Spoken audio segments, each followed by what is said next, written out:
Galileo Galilei was an astronomer living in Italy during the 16th and 17th centuries. He was also a passionate advocate for heliocentrism. In other words, Galileo believed correctly that the Earth orbited around the Sun. However, the Catholic Church leadership at the time held a different opinion. Pope Urban VIII, for example, accepted the prior geocentric view of the solar system with the Earth at the center. As a result, Galileo and Pope Urban VIII found themselves holding conflicting views. During the Roman Inquisition in 1615, Galileo was labeled a heretic for his heliocentric claims and spent the rest of his life under house arrest. That story, and what little I knew about it, shaped how I used to think about Christianity and science.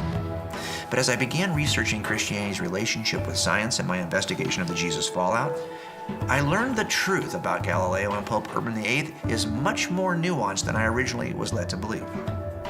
Pope Urban and Galileo actually had been friends earlier in life.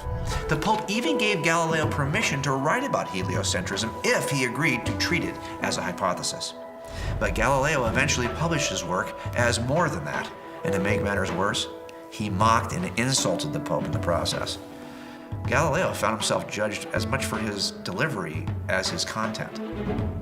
It's important to note here that the Catholic Church wasn't opposed to scientific inquiry and inference. In fact, in the centuries leading up to Galileo and Pope Urban VIII, the Church provided more financial and social support to the study of astronomy than any and probably all other institutions.